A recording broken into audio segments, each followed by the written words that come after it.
আপনার এই এই এই জব আপনাকে কেমন লাগছে? আপনি এটাতে নতুন বলবো না, যেহেতু আপনি জানেন যে এখানে অনেক দিন ধরে খেলেছেন ক্রিকেট, বাট আপনার কাছে কি মনে হয় এই রোলটা আপনার জন্য কেমন এনজয়েবল? কোন রোলটা? কোচিং? অফকোর্স এই মুহূর্তে তো কোচিংই করছেন। কোচিং রোলটা আমি এনজয় করছি, কারণ আমি সবসময় খেলা দেখে অভ্যস্ত। তো লাস্ট ইয়ার আসলে আমি অ্যানালাইসিস করেছিলাম পুরো বিপিএলটা টি স্পোর্টসের হয়ে।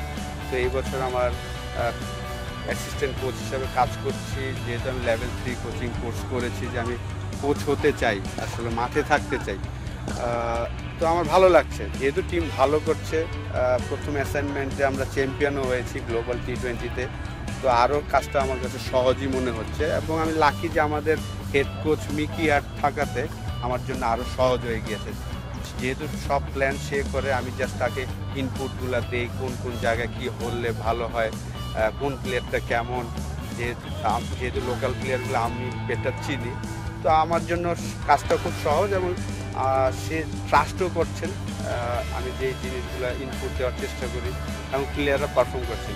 যখন টিম ভালো করে, কাজ একদম সহজ হয়ে যায়। যখন টিম এই যে এখন ব্যাক টু ব্যাক 2টা ম্যাচ হেরেছে, এখন অনেক ডাউট সৃষ্টি হচ্ছে যে আমরা কী করব, প্রচুর চেঞ্জ করব কি না। ওই জায়গাটাতেই আসলে কোচের বড় রোল, যে আসলে হারার পরে যেন স্টেবল থাকে।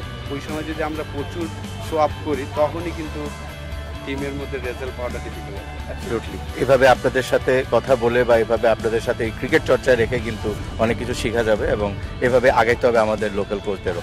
ইনশাআল্লাহ আপনারাও এটা, আমি মনে করি যে প্রথম কোচিং প্যানেলে এসেছেন, আপনিও ম্যানেজার ছিলেন, লাস্ট ইয়ারও ম্যানেজার ছিলেন বরিশাল চ্যাম্পিয়ন টিমের। বরিশাল না, সিলেট এবং বাংলাদেশ টিমের ম্যানেজার। তো আপনারও ফার্স্ট অ্যাসাইনমেন্ট মানে ব্যাটিং কোচ, কেমন লাগছে? ভালো। অনেস্টলি ফার্স্ট অ্যাসাইনমেন্ট না, আমি কিন্তু প্রিমিয়ার লিগে খেলাঘরের হয়ে কোচিং করেছি 5 বছর। যখন আমার ক্যারিয়ারটা শেষ হয় খেলাঘরে, তারপর থেকে 5 বছর ওইখানে কোচিং করছি। বাট এগেন যেটা তুমি বললা যে এটা সামথিং কোনো কিছু নিউ না, 20 বছর ধরে ক্রিকেট খেলেছি, তো এই জিনিসটা, এই সিচুয়েশনটা আমাদের জন্য কিছুটা কমন হয়। বাট স্টিল এখানে অনেক কিছু শেখার আছে। তো ক্রিকেটার ছিলাম, but coaching is different assignment. এখানে অনেক কিছু এক্সপিরিয়েন্সের ব্যাপার থাকে, নতুন করে অনেক কিছু শেখার থাকে।